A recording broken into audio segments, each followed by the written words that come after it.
बिस्मिल्लाहिर्रहमानिर्रहीम। अस्सलाम वालेकुम रहमतुल्लाहि व बरकातुहू। प्यारे बच्चों, 10th के लिए हमने कल जो टॉपिक लिया था वो था क्लासिफिकेशन ऑफ सॉइल्स। जब हमने लेकिन कहाँ पर हम कौन सी बात कर रहे हैं, क्लासिफिकेशन ऑफ सॉइल्स, लेकिन हम इसमें इंडिया की बात कर रहे हैं with special reference to India. फिर जब हमने क्लासिफिकेशन पढ़ा उसमें हमने एलावेल सॉइल का जिक्र किया। आज हमें ब्लैक सॉइल पढ़ना है। तो एलावेल सॉइल जो है ये आपको पता है, ये नॉर्दर्न प्लेन्स में पाई जाती है और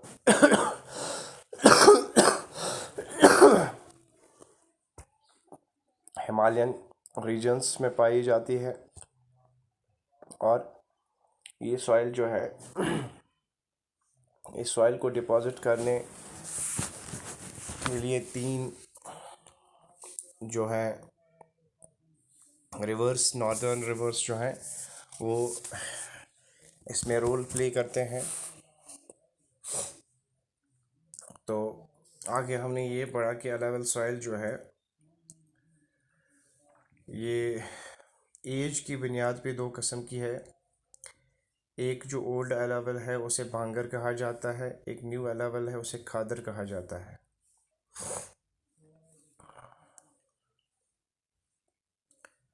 ये भी हमने पढ़ा। चलिए आज हम स्टार्ट करते हैं ब्लैक सॉइल। ब्लैक सॉइल यानी काली मिट्टी। तो these soils are black in color and are also known as rigor soil। ये जो सॉइल्स हैं ये कलर में काले रंग की होती है और इसे रिगोर सॉइल भी कहा जाता है।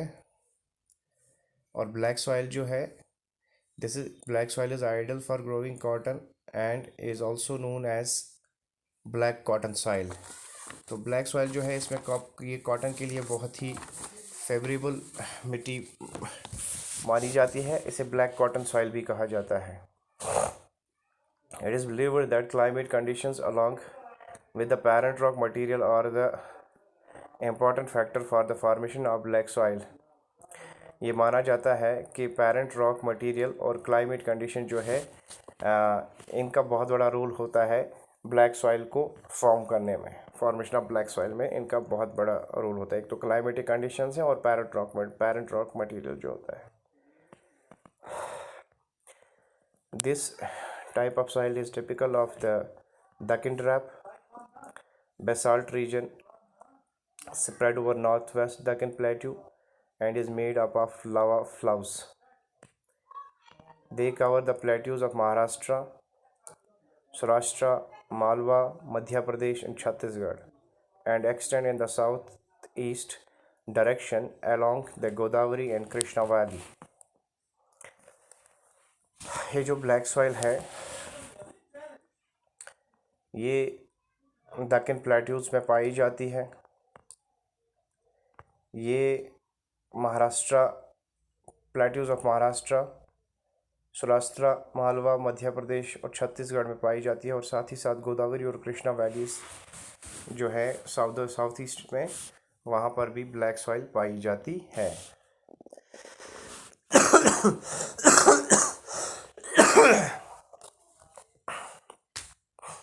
ठीक है बेटे। The black soil are made up of extremely fine, that is clay material. They are well known for their capacity to hold moisture. In addition, they are rich in soil nutrients such as calcium carbonate, magnesium, potassium and lime। तो ये जो black soil होती है, black soil moisture के लिए जानी जाती है। इसमें बड़ा अच्छा मॉइस्चर होता है और इसमें जो न्यूट्रिएंट्स पाए जाते हैं वो कैल्शियम कार्बोनेट है, मैग्नीशियम है, पोटेशियम है और साथ ही साथ इसमें लाइम भी पाया जाता है। These soils are generally poor in phosphoric content, लेकिन इनमें फास्फोरस नहीं होता है। They develop deep cracks during hot weather. जब मौसम गर्म हो जाता है तो इस मिट्टी में बड़े बड़े क्रैक्स पाए जाते हैं, which helps in the proper aeration of the soil. These soils are sticky when wet and difficult to work on unless tilled immediately after the first shower or during the pre-monsoon period. ये जो मिट्टी है, एक तो जब धूप पड़ती है तो इसमें क्रैक्स पाए जाते हैं क्योंकि इसमें फास्फोरस का कंटेंट नहीं होता है। दूसरी बात यह है कि ये बड़ी स्टिकी सॉइल होती है। जब इसमें बारिश पड़ती है तो इंसान का इसमें काम करना फिर मुश्किल हो जाता है, इसमें पैर फंस जाते हैं। अब चूँकि जब पहली मानसून की पहली बारिश होती है, प्री मानसून मानसून से पहले वाली जो बारिश होती है, तो उसी में इसमें काम किया जाता है। क्योंकि जब बारिशें फिर मानसून में ज़्यादा होती हैं तो फिर इसमें काम आप नहीं कर सकते, क्योंकि जब इंसान इसमें उतरता है तो उसकी वो फंस जाता है, उसे बड़ा मुश्किल होता है। चूँकि एक तो ये स्टिकी है, दूसरा यहाँ से क्ले टाइप है, तो इस तरह इसलिए इसमें काम करना मुश्किल हो जाता है जब ज़्यादा बारिशें होती हैं। तो ये रही ब्लैक सॉइल की बात। अब रेड सॉइल है एंड येलो सॉइल है। रेड एंड येलो सॉइल जो है, red soil develops on the crystalline igneous rocks in area of low rainfall in the eastern and the southern parts of the Deccan Plateau. ये जो red soil है ये उन areas में पाई जाती है जहाँ पर रेनफॉल बहुत कम होता है और जहाँ पर crystalline igneous rocks rock area जो है वहाँ पर पाई जाती है। Southern parts of Deccan plateau जो है वहाँ पर भी पाई जाती है। Yellow and red soil are also found in the parts of Odisha, Chhattisgarh, south southern parts of the middle Ganga plain and along the Piedmont zone of the Western Ghat. These soils develop a reddish color due to diffusion of iron in crystalline and the metamorphic rocks. It looks yellow when it occurs in a hydrate form. तो जो red soil है, red और yellow soil है, ये igneous जहाँ पर crystalline igneous area होता है वहाँ पर पाई जाती है और उन इलाकों में पाई जाती है जहाँ पर बारिशें बहुत कम होती है। साउदर्न पार्ट्स ऑफ जो डेक्कन प्लेटू है वहाँ पर भी पाई जाती है क्योंकि वहाँ पर बारिशें कम होती है। और इसके साथ साथ उड़ीसा में, Chhattisgarh, southern part of middle Ganga plains जो है वहाँ पर पाए जाते हैं और वेस्टर्न घाट्स में पाई जाती है। इसका कलर रेडिश क्यों होता है? क्योंकि इसमें आयरन डिफ्यूजन होता है और इस वजह से इसका जो कलर है वो रेड होता है।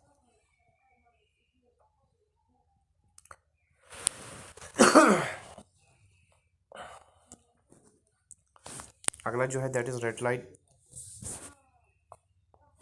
Laterite soil. Laterite soil has been derived from the Latin word later which means brick. ये लेटराइट सॉइल क्या होता है? ये एक लातीनी लफ्ज़ है लेटर, इसका मतलब ब्रिक यानी ईंट होता है। The laterite soil develops under tropical and sub tropical climate with alternate wet and dry season.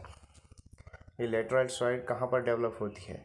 ये ट्रॉपिकल और सब ट्रॉपिकल एरियाज़ में, जहाँ पर ट्रॉपिकल और सब ट्रॉपिकल क्लाइमेट होता है वहाँ पर पाई जाती है।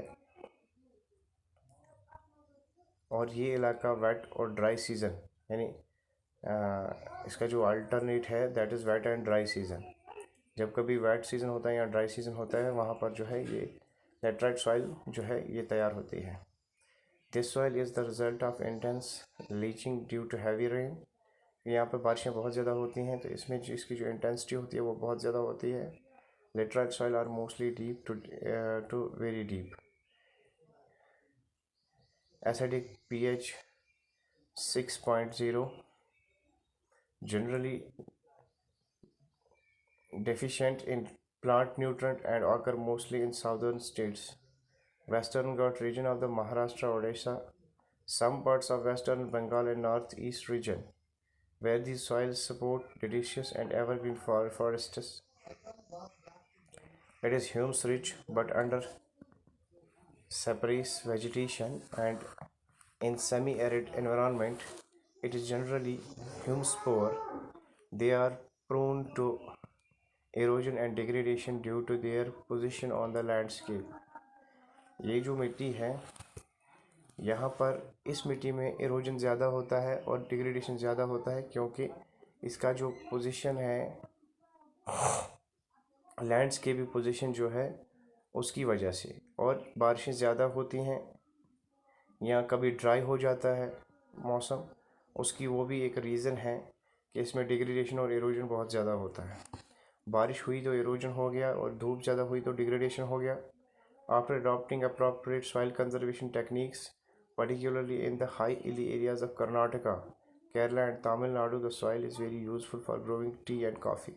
अब ये जो मिट्टी है इसमें टी कॉफ़ी बहुत अच्छी बनती है, इसलिए कर्नाटका, केरला और तमिलनाडु में इस मिट्टी से टी कॉफ़ी जो है वहाँ पर उसकी काश्त होती है। Lateritic soil in Tamil Nadu, Andhra Pradesh and Kerala are more suitable for crops like cashew nuts. तो ये मिट्टी जो है कैशव नट्स को भी सपोर्ट करती है। ये मिट्टी जो है एवरग्रीन डिडिशियस एवरग्रीन फॉरेस्ट को भी सपोर्ट करती है। Arid soil range from red to, अब आपका है आगे एरिड सॉइल। एरिड सॉइल जो है, arid soil range from red to brown in colour. इसका जो है ये रेड से ब्राउन कलर में होता है। They are generally sandy in texture and saline in nature. ये इसमें थोड़ा सैंडी भी होता है, इसमें थोड़ी रेत वगैरह भी होती है क्योंकि इसका नेचर है। In some areas the salt content is very high and common salt is obtained by evaporating the water. कुछ एरियाज़ में साल्ट कंटेंट बहुत ज़्यादा होता है, जब हम वाटर एवापोरेशन करते हैं तो वहाँ पर हम साल्ट ऑब्टेन करते हैं। Due to the dry climate, high temperature, evaporation is faster and the soil lacks humus and moisture. क्योंकि क्लाइमेट ड्राई होता है, टेम्परेचर हाई होता है, तो एवापोरेशन बहुत तेज़ी से होता है। इस तरह से सॉइल में जो ह्यूमस और मॉइस्चर है वो उसे लैक करती है। The lower horizon of the soil are occupied by kankar because of the increase calcium content downwards. The kankar layer formation in the bottom horizons restricts the infiltration of water. देखो क्या होता है कि जब वेदर जब ड्राई हो जाता है, जब बहुत ज़्यादा गर्मी हो जाती है, तो ऊपर वाली जो तह है वो सिकुड़ जाती है, और जो इसमें कैल्शियम होता है वो नीचे वाली तह में आ जाता है, जिसे कंकर कहा जाता है। After proper irrigation these soils become cultivable as has been in the case of western Rajasthan. Western Rajasthan में ये मिट्टी पाई जाती है रेड सॉइल। जब इसे अच्छे से सिंचाई की जाती है, पानी वगैरह दिया जाता है, तो ये फिर इस लायक हो जाती है कि इस पर आप एग्रीकल्चर कर सकते हैं, लेकिन इसे प्रॉपरली इरीगेट किया जाता है टाइमली।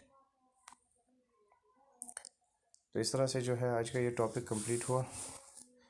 कल एक नए टॉपिक के साथ नए, मेरे ख्याल से अभी इसका एक है फॉरेस्ट सॉइल। फॉरेस्ट सॉइल जो होती है वो जंगली मिट्टी होती है। These soils are found in hilly and mountain areas where sufficient rain forest are available. ये जो मिट्टी है ये उन एरियाज़ में हिली एरियाज़ में और माउंटेनस एरियाज़ में पाई जाती है, क्योंकि वहाँ पर जो रेन है वो सफिशिएंट होती, टाइमली होती है और टाइप होती है। The soil texture varies according to the mountain environment where they are found. They are loamy and silty in valley sides and coarse-grained in the upper slopes. In the snow-covered areas of Himalayan, these soils experience degradation and are acidic with low humus content. वो areas, वो जंगल जहाँ पर बर्फ़ होती है, वहाँ पर जो है इस मिट्टी का जो नेचर होता है वो एक एसिडिक नेचर है इसका। क्योंकि यहाँ पर जो बर्फ़ होती है उससे इसका जो होता है ह्यूमस कंटेंट होता है वो बहुत लो होता है। The soil found in lower parts of the valley particularly on the river terraces and alluvial fans are fertile. जो नीचे वैली के जो नीचे इलाके होते हैं वहाँ पर कुछ ट्रेसेस पाए जाते हैं, अलेवल पाया जाता है, और ये जो है ये बहुत फर्टाइल सॉइल होती है। कल जो हमारा टॉपिक होगा वो होगा soil erosion and soil conservation. तो सॉइल इरोजन एंड कंजर्वेशन जो है एक नया टॉपिक है, इसलिए इसे कल हम स्टडी करेंगे। मुझे उम्मीद है आपको ये आपका टॉपिक समझ आ गया होगा।